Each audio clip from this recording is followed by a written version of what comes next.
Well, good morning, everyone. Thanks so much for joining us. It is 8:15, and that's our start time. I know that lots of you are super busy these days, so we'll get right to it. I'd like to welcome you to Vitiello Communications Group quarterly Best Practices Roundtable.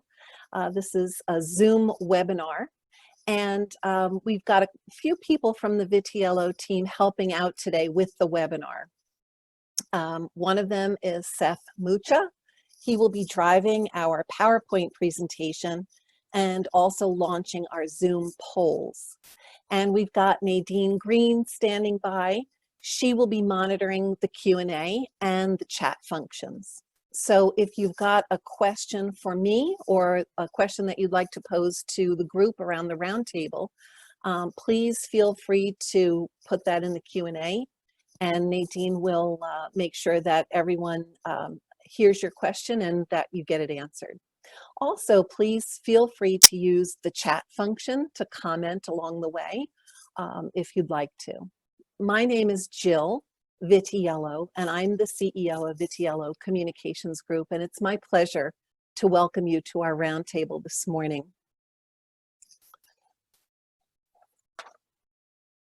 Seth, if you could advance us to the next slide. Thank you so much. You know, we've been holding these quarterly roundtables the entire year. We began in April by exploring together crisis communication, and it couldn't have been a more timely topic. In June, we looked at safe workplace re-entry, and even that has changed and shifted in the few months that we had that roundtable discussion.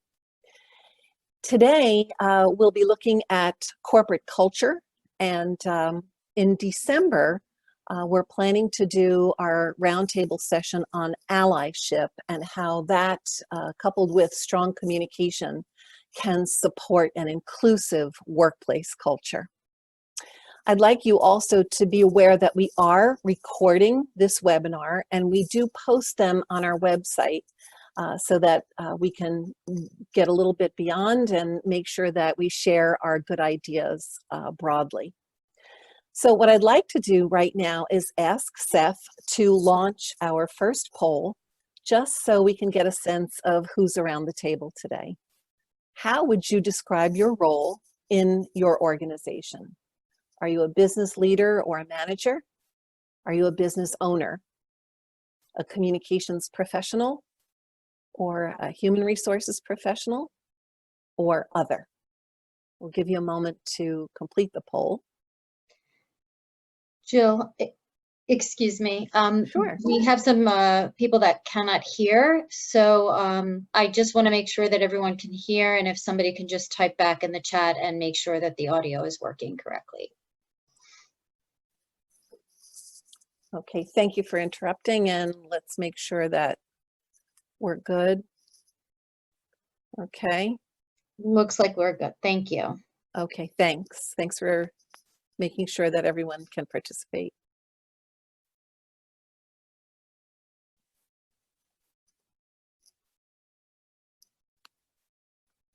Carmelina is asking that the transmission is breaking up. I would suggest popping out of the meeting and then popping back in. And Seth, you can do that, right? You can allow Carmelina back into the meeting, correct? Yes. Okay. Thanks.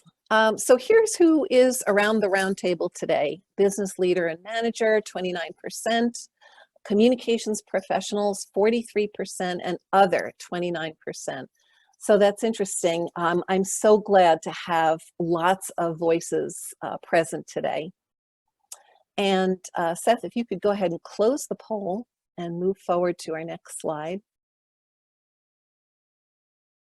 I'd just like to give everyone a chance to know a little bit about who we are. Vitiello is a communications agency focused on the employee experience.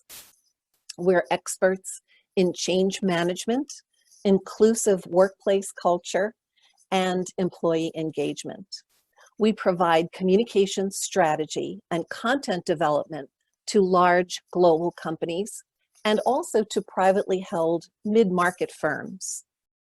We're passionate about innovation and learning. And for example, our Vitiello Learns program gives our team the opportunity to present best practices to one another on a monthly basis. And to give back to those of you in our network, we facilitate these quarterly webinars as a way to bring fresh thinking and connection to you.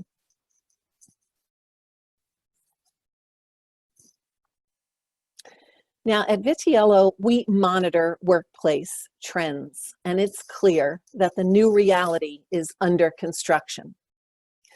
The pandemic created a huge shift in the workplace, a kind of great pause. And during this time, we paid attention as never before to incidents of systemic racism and structural sexism. And these forces accelerated these trends that had already been gaining momentum. You've got the remote workforce revolution.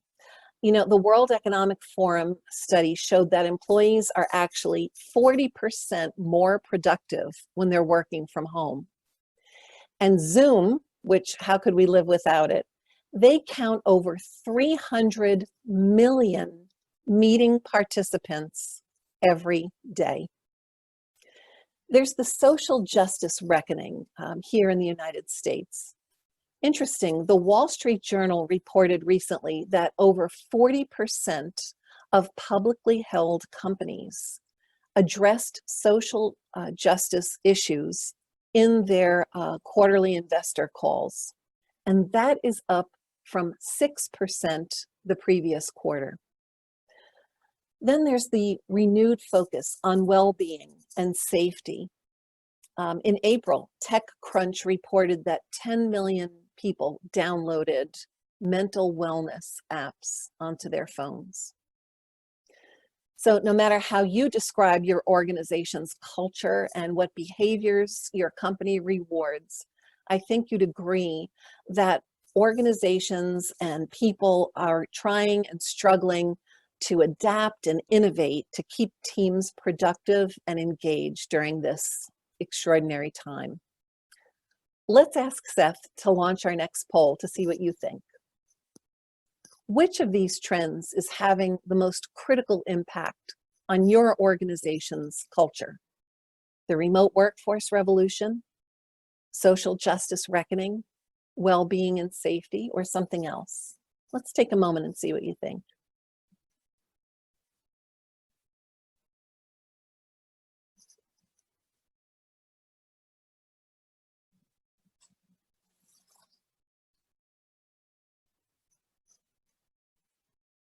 Okay, Seth, why don't we take a look at the results?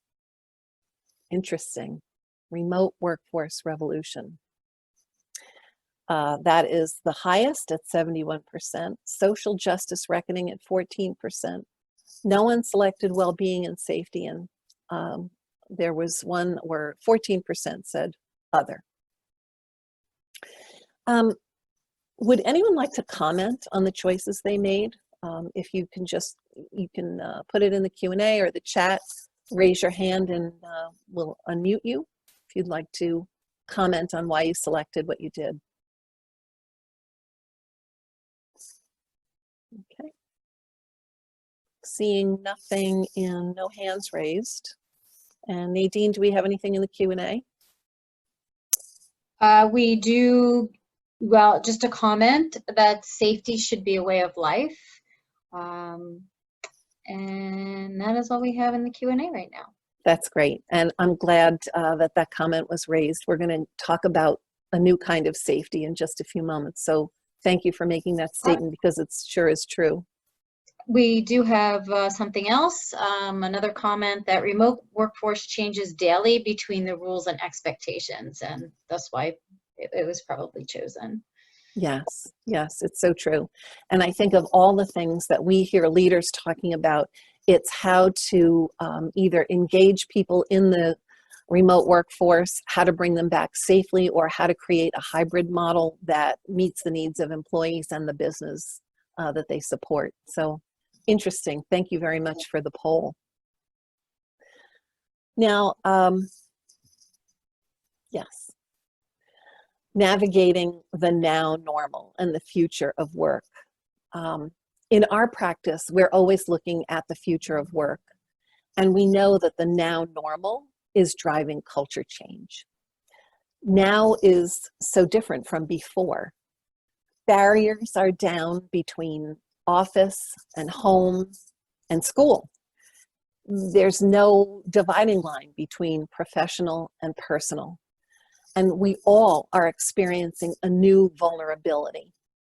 So I've spoken with a number of CEOs who want to do the right thing for their employees, but are unsure about how to proceed. And many are concerned that their company's cultures are fracturing into subcultures. For example, there are those who can and are able to work from home versus those who must work on premises. You have designations between essential and non-essential workers. And even our perceptions of ourselves and one another are fraught with social and political ideologies. There are employees who want to come back to the workplace and think of themselves as brave and courageous, while thinking of others who don't want to return to the workplace as being cowardly. And there are workers who don't want to return to the workplace, and they think of themselves as sensible and smart, and they perceive their coworkers as stupid or dangerous. With all this stress, there's really never been a better time to pay attention to building an inclusive workplace culture, because there are human and monetary costs to not having one. And you can see by this quote from Johnny C. Taylor, he's the president and CEO of SHRM, talking about the challenge of having an inclusive culture where everyone feels recognized and valued. So incredibly important now, especially as cultures seem to be fracturing.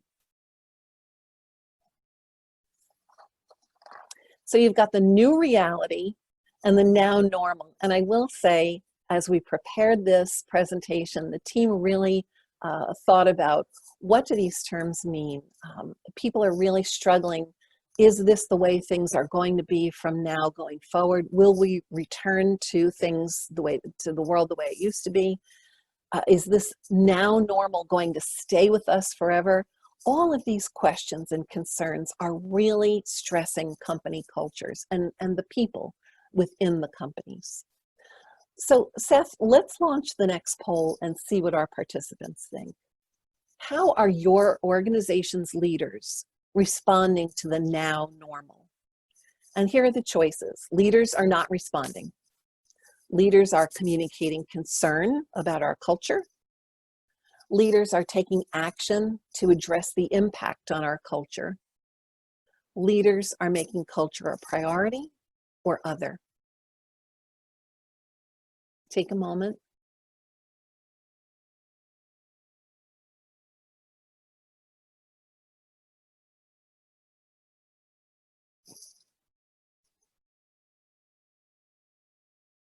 And Seth, I'm going to ask you to go ahead and show us the results of the poll. Interesting. So I'm glad to see that no one reported that leaders are not responding. But what we are seeing is a real even division about the rate of response, communicating concern, taking action to address the impact, and making culture a priority. That is really interesting. Is there anyone who'd like to comment on how they responded to the poll, or to talk about other stressors to company culture? If you'd like to comment, you can certainly raise your hand, put a note in the Q&A, or participate in the chat.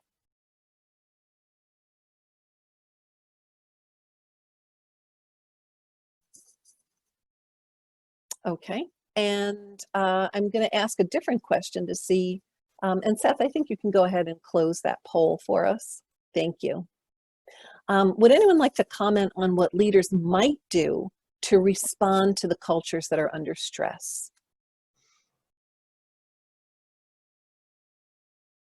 I see in the chat, Carol says it takes time to prioritize what you want your response to be. That's so true. And as you pointed out before, Carol, things are changing so rapidly. Every week it seems there's something new to deal with, that it really is difficult for leaders to figure out how they want to respond. So thanks for sharing. Anyone else? Lisa, thank you. One of our top leaders had a key message of being gentle with each other. I'm glad you raised that, Lisa. Yesterday, I had the chance to participate in a webinar, and the speaker was talking about the fact that our now normal has really forced us to change our behaviors, not only leaders, but all of us, as we participate in Zoom meetings and see into each other's homes. So he made a very specific point of saying, you know, if a child crawls into a parent's lap while the parent is on in a meeting on a Zoom call, it would be the right thing to do to acknowledge that child. And that's so different from the way the world used to be.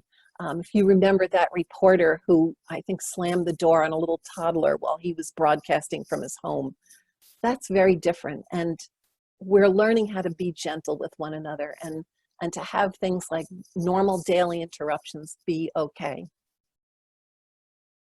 Hi, Caroline. I see your note. Thank you. It's important for leaders to surround themselves with employee experts and advisors from around the world and across the company. Thank you for raising that. It's such a great point. You know, I'd like to spend just a few more moments looking at an aspect of culture that we think is critical to a positive employee experience right now. You know, at Vitiello, we talk about connecting with people in the moments that matter. And in the now normal, no matter what your company culture was before, it must now include a foundation of psychological safety. We've got to be empathetic with our coworkers and each other. But we must genuinely care about them and their loved ones because they're surrounded by them now. And we must voice that concern frequently and listen often. We've also got to be change ready and willing to re-examine the company policies and norms to give employees the flexibility they need to continue contributing, even if it's different in the way that they contributed before to the company and the culture. And Dr. Amy Edmondson has studied psychological safety in organizations for over 20 years. And she has shown in her research that teams perform better, cultures thrive, and companies are actually more profitable when every person feels respected and valued and can trust their coworkers to have their backs. So this is a world where empathy and flexibility and a feeling of safety, as well as someone pointed out the importance of safety throughout your workday, whether you're working from home or whether you are expected to be on premises, and physical safety as well as psychological safety is what's keeping culture strong and what's helping employees to thrive during this now normal. I'm just taking a look at the chat. Thank you so much for this, Lisa. Leaders can take time to share their personal lives and open the door for others to do the same. Yes, that's so true. Your team is a daily call where some of the time, and depending on what's going on, is devoted to non-work talk. That's interesting. Your relationships have improved. And Carol's asking, what are some of the tactics for increasing psychological safety? I think that's a great question to pose to the entire roundtable. I'm going to pause to see if someone would like to address Carol's question. I do have an idea of my own.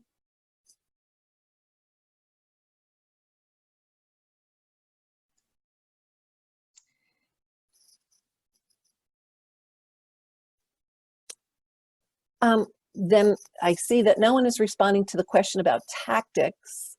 I think Lisa has offered one idea in her comment in the chat, talking about a daily team call where some of the time is devoted to personal conversation. That certainly builds psychological safety. It's another, there's another tactic that we have studied here and actually put into practice several years ago at Vitiello, and that's receiving feedback in neutral.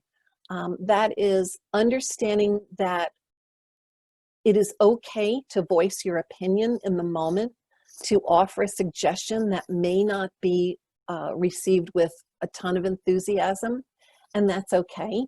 To be able to have open, candid conversation, because that just produces brainstorming and solution storming that's richer and more inclusive when you are able to receive information and feedback in neutral and not pounce on it immediately. Great idea, lousy idea, just in neutral, allowing people the space and the freedom to raise their voices and add to the conversation. I'm looking, thank you, Linda. People are often starting standing meetings with a check-in on how things are going personally. That's so true. One of the things that we did here at Vitiello was to hold a weekly optional check-in Zoom call for our entire team. We just felt a little bit disconnected and fraught at the beginning when we were in crisis as a result of pandemic. And so those weekly calls were extremely well attended. And as people got more and more accustomed to working in the now normal, the need for those calls changed from weekly to monthly. And now they're still very well attended, and they're a very important part of our culture, keeping people connected, because in our organization, everyone was used to working remote even before the pandemic. Let's move on. Now, I know I'm preaching to the choir when I say that communication strengthens culture. And it's our belief at Vitiello that communication establishes trust, and we know that trust is vital to building culture. So a healthy, inclusive workplace culture where people feel safe and are safe to say engages and retains employees. And let's face it, it's employees who drive our success. Gallup recently published an interesting paper on the role of the manager in building culture. And when I read this paper, I began thinking about what can we do to support managers in building culture, especially at this time. How can we support them during this strange and unusual time, maybe with different tools or a new way of working? So it got me wondering, and I thought I would just ask you. So Seth, if you would launch our next poll. Thanks. First of all, let's just see, has your organization provided managers with resources to communicate about culture? Yes, no, not sure.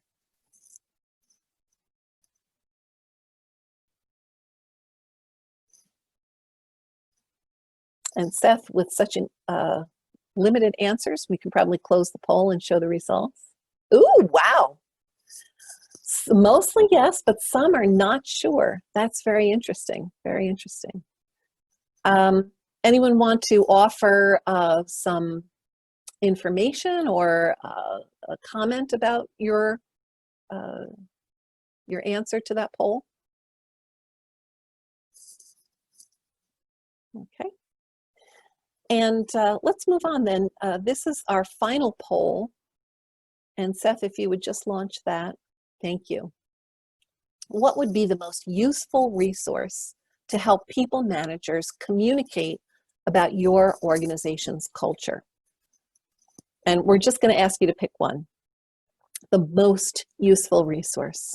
One-on-one conversation with my manager, intranet content, a discussion guide to use with my team, executive message on culture, something else, other, or you're not sure. Just take a moment to think about that and choose the one that would be most helpful for people managers in your organization.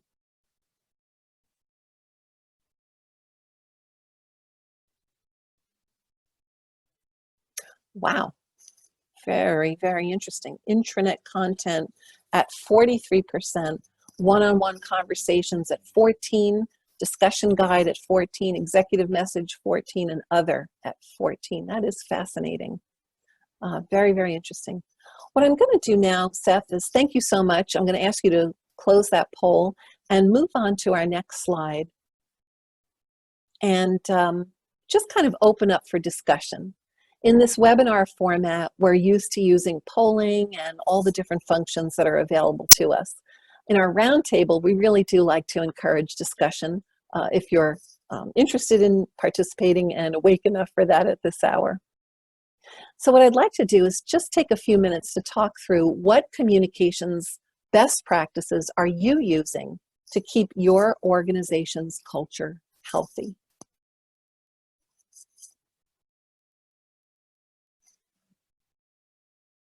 And you can feel free to raise your hand.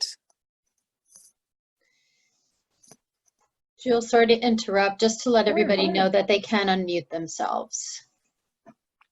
Excellent. So I see two hands raised, Carol and Bev. So if you can unmute yourselves, or we will unmute you. Carol, why don't you go ahead? Okay. I think until the host unmutes you the first time, you can't unmute yourself. Okay. Just FYI. I would say based on what we're doing within our own practice in Vitiello and what I see from client companies, it is just frequent and really important communication. The leaders are talking, the leaders are working with their teams, depending on what level. There's a lot of reach out to make sure people are okay. So I would think that's probably the best practice I've seen, and probably the one that's the most different, because you could almost say it's over communication, but we do know based on feedback that employees are really responding and feeling cared for when that happens. So it's almost better in this situation because it's so different to over communicate. And I think that's been a best practice that I've seen. Communicate often, talk to people about things that matter to them, and show your understanding. I think that's been like a revolution that I've seen, and I hope it continues. I mean, we may never get back to what was once normal, but I do hope that continues into the future, because I think people really do respond. Carol, I'm glad you raised that. You've come up with a number of best practices that are really important for us to consider. Thank you so much for offering that. And I see, Bev, are you able to unmute yourself? I think I'm unmuted now. You are. We hear you loud and clear. Somebody unmuted me, and thank you. So, we had two things that we continue to do, and one was a monthly staff meeting. Just it was an update on new accounts and new creative work that we had done.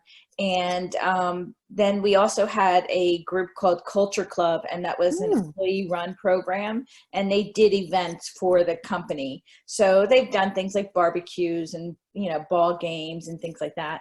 So we continued those through working at home. The Culture Club obviously had to move to all online events. So they do things like online, like quizzes and things, which were cute because a lot of them were, like childhood pictures of the staff, and you had to guess who's who. And, so you got to find out a little bit more about your teammates and people within the company. And then we really started adding a monthly happy hour in addition to our staff meeting. So that was just social, and that's obviously an optional meeting. Bev, thank you so much for sharing that. The Culture Club is such a great idea. Yeah. And it's interesting how they were able to pivot from in-person events and, just social time to online sharing and support of each other, with an emphasis on just, getting together and having fun and relaxing together. It's really interesting. I'm just curious, are those well attended time over time? They are. And we do work with a lot of young and creative people, so it makes it a lot of fun and interesting, right? They have the time to dedicate to it. So they've done some very clever things like game shows and stuff. So, out of the 50 people in our company, we might have 30, which is really very good attendance since it's optional. It sure is. It sure is. Thank you so much for sharing that best practice. I know that's something that a lot of us will want to think about applying in our own organizations as well.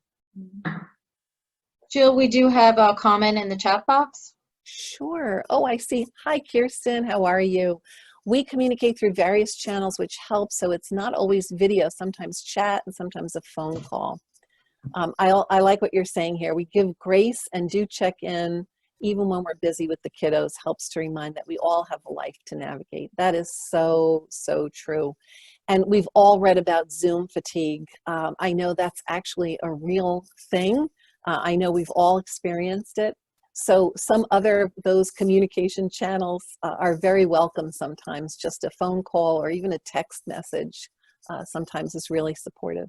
And Kirsten, you also raised the fact that, you know, we have to just acknowledge that a lot of us are juggling taking care of children, educating our children at home, taking care of elderly parents. There's a whole range of personal responsibilities that have now crowded into what used to be the professional domain.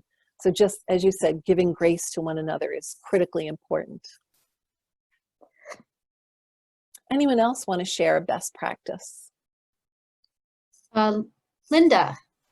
Good morning. Good So, morning. I was participating in a meeting last week, and they used a very unique way to engage and support people. It was a 3-day multi-hour meeting for each day, and they incorporated stretch breaks into the meeting.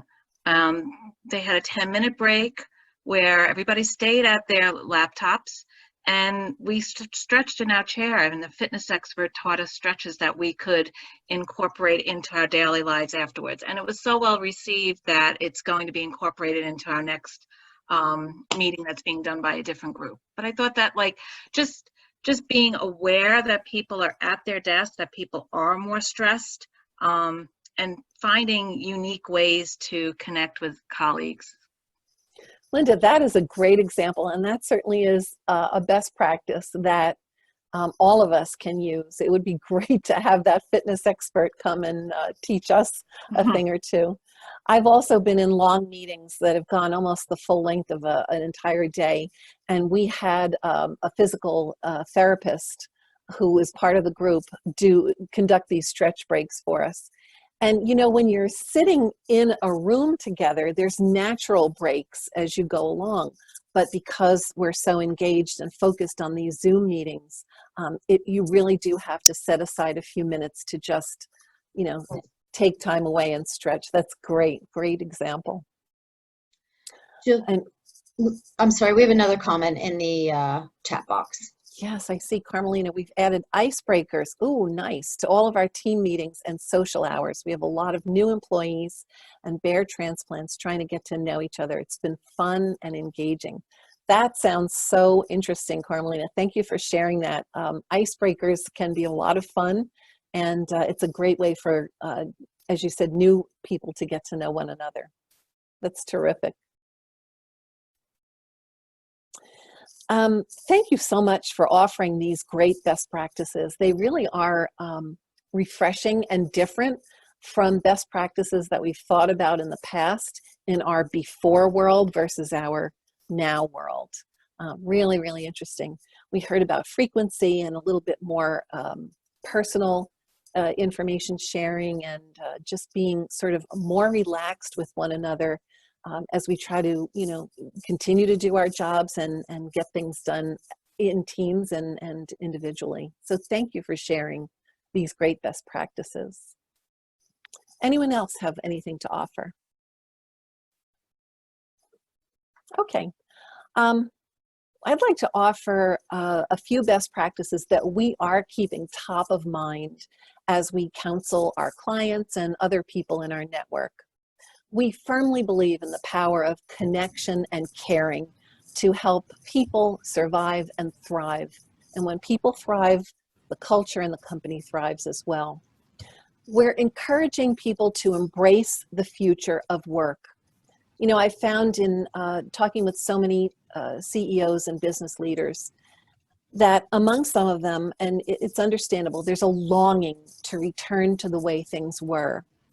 And yet there's also a recognition among these leaders that we have the opportunity to create this now normal, to create a new reality that is somewhat different from the way things used to be. And so it's a time of disruption and change, but it's also a time of opportunity. Certainly listen to your employees. I know that we recommend doing this often and in many different ways. So, for example, surveys, polls, like you just saw, focus groups, Q&A sessions, and one-on-one conversation. Really listening to understand and then take action. We'd like you to think about leveraging the communications process, using the channels and tools that your organization already has in place and making the most of them. And just finding ways to spotlight employees who are overcoming obstacles. Don't be afraid to tell stories of stumbles or even failures. We had a very interesting series of articles on that for one of our clients several years ago. It was the most read series of articles in that company. And also success stories. Now's the time to really shine the spotlight on people who are doing really well and kind of highlighting what they had to overcome to achieve success. Think about communication as a very important, as a critical business function, very similar to marketing, HR, IT, R&D. Communicating with employees is just as important as all of those other business functions. And as we saw a moment ago, equip your managers with communication tools to help them support their team's understanding of the company culture and what they can do as coworkers to support each other. One of the things that we're seeing is companies considering changing HR policies and procedures to accommodate this now normal. And so managers are critically important in communicating that information to employees. Managers are also critically important in communicating from employees up to leadership to talk about what changes in policies would be helpful to keep the culture thriving. And then we want to tell a new story. With a nod to one of the participants on the call today, I want to say that this is a time in which we want to be telling our grandchildren about what we endured through this incredible pandemic and all the trends that it brought about and the change that it enacted. So we want to be proud to tell our kids and our grandkids about what we did to connect with people, to help each other through this incredible time, and to thrive as best as we can. You know, the pandemic was a catalyst for massive and sudden change. It still is. So we want to seize the opportunity to make a difference in the lives of people who are the most important to our business, and that's our employees. So do what you can now to make the employee experience truly awesome. I'd also like you to consider looking at our Inclusive Workplace Culture 10-Day Challenge that's online. And if you're looking for fresh thinking about what you might do, little tips and things to bring your culture together, make it more inclusive and more aware of what all your colleagues are feeling, this is a great way to do it. And I really suggest that you take a look at that.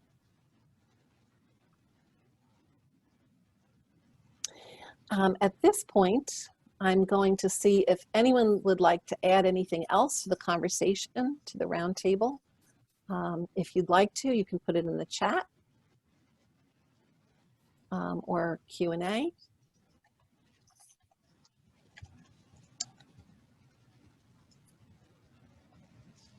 Dennis, I see that you do virtual volunteer opportunities to connect. That is a fantastic idea. If you're willing, would you like to say more about that? Yes, hi, good morning. Hi. Hi, this is actually Joan Henderson. I'm with Delta Dental, and we're actually in the middle of our Community Impact Week. And, you know, volunteering is an important part of our culture. And we're so thrilled to be able to take that to another level through connecting our associates through volunteer opportunities. We connect with the community, but you know what we're finding? It is absolutely a wonderful way for us to connect as teams. So we have a group of people, everything from, we're doing readings for seniors. So even though we're doing it at the convenience of our homes at our own time, we met as a group to talk about the process, which was great. And then actually this evening, we're connecting in the evening with our Special Olympics, and we're a dental insurance company, and we're doing a floss dance challenge with a group of Special Olympics athletes, and just having some fun time together between our families and their families. So I'm very fortunate to be a part of a culture that allows us to move forward on these various opportunities. Thank you so much for sharing that. That must be amazing. Are you going to post that on your Instagram channel?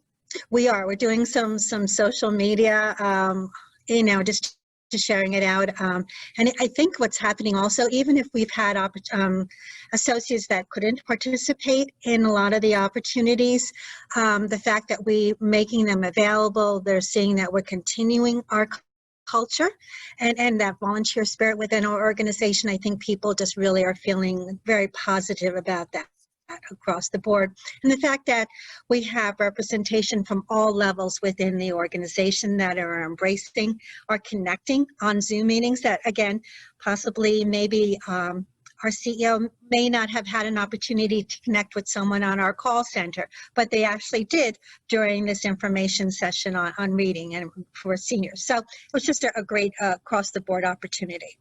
Thank you so much for sharing that great work. Really, really impressive.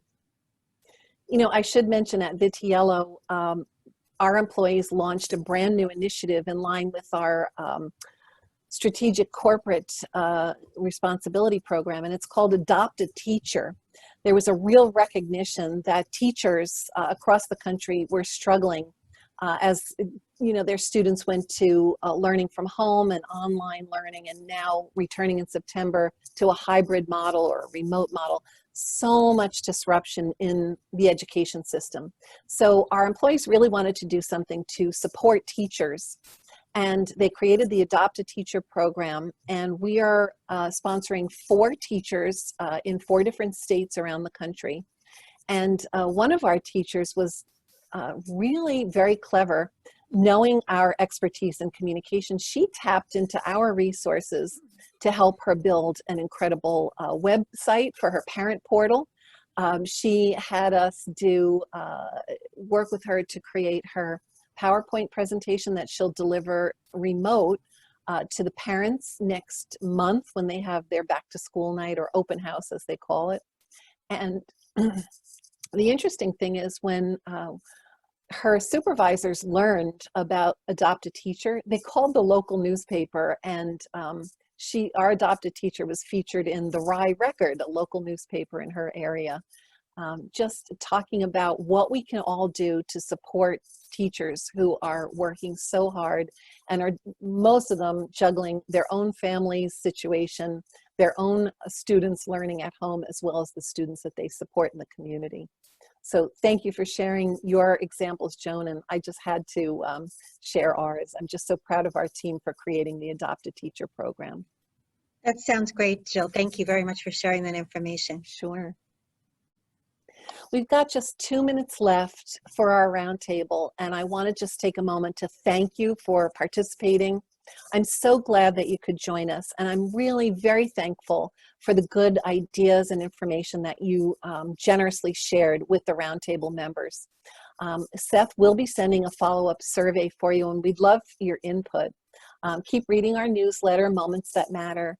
Stay healthy and optimistic, and have a wonderful day. Thank you.